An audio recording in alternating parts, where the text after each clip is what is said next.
Avec un almanach et une montre, on pouvait à 300 lieues de lui dire avec justesse ce qu'il faisait. Saint-Simon.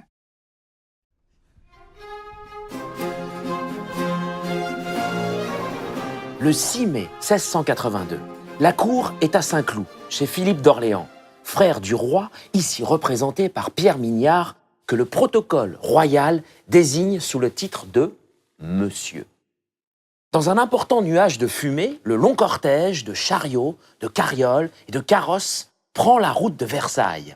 Ne pensez pas que cette décision est le fruit d'un coup de tête. Le roi mûrit le désir de s'établir à Versailles depuis plusieurs années.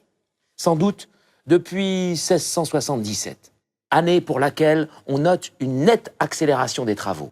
À l'époque, pourtant, ce choix n'apparaît pas à ses contemporains comme une évidence. Bien au contraire. Écoutez, par exemple, ce que le duc de Saint-Simon écrivait à ce propos dans ses mémoires. Saint-Germain, lieu unique pour rassembler les merveilles de la vue, l'immense plain-pied d'une forêt toute joignante, unique encore par la beauté de ses arbres, de son terrain, de sa situation. Il l'abandonna pour Versailles, le plus triste et le plus ingrat de tous les lieux.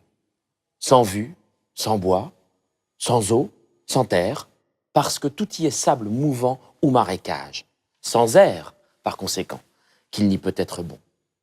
Il se plut à tyranniser la nature, à la dompter, à force d'art et de trésors. Il y bâtit tout l'un après l'autre, sans dessein général. Le beau et le vilain furent cousus ensemble, le vaste et l'étranglé. Son appartement et celui de la reine y ont les dernières incommodités avec les vues de cabinet et de tout ce qui est derrière les plus obscures, les plus enfermées, les plus puantes. Les jardins, dont la magnificence étonne, mais dont le plus léger usage rebute, sont d'aussi mauvais goût.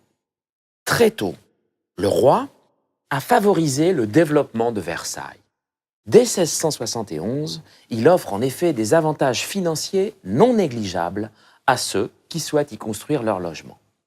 Parmi les mesures les plus incitatives, le souverain fait don de terrains à bâtir et il s'engage à ne percevoir qu'une faible redevance annuelle.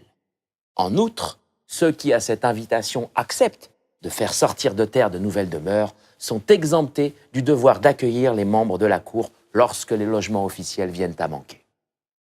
Être dispensé de cette obligation que l'on dénommait « logement par cret » était un avantage très appréciable, comme vous pouvez l'imaginer.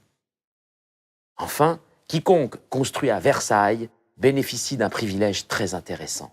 Sa maison est insaisissable, et ce, quelles que soient les dettes qu'il contracte. À la suite de ces premières mesures, la ville s'agrandit rapidement. En bon courtisan, plusieurs membres de la cour acceptent de construire leurs hôtels particuliers. Outre l'avantage de répondre au bon plaisir de leur souverain et d'avoir ainsi une chance d'entrer en grâce, ces premiers bâtisseurs pressentent la place potentielle que pourrait bientôt avoir ce petit bourg si l'engouement du roi devait persister. Au-delà de la grille d'honneur et de la place d'armes du château, au niveau de ce qui deviendra la patte d'oie que vous voyez ici, en 1688, avec la convergence des avenues de Sceaux, de Paris et de Saint-Cloud, plusieurs hôtels aristocratiques fleurissent. Ils accueillent bientôt les familles de Noailles, de Guitry, de Lauzun, de Chaulnes ou encore de Belfond, soit les plus grands noms de la cour.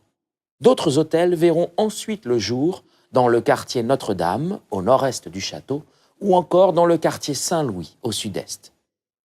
Très vite, la ville prend une toute autre allure et s'urbanise, accompagnant ainsi la construction du château.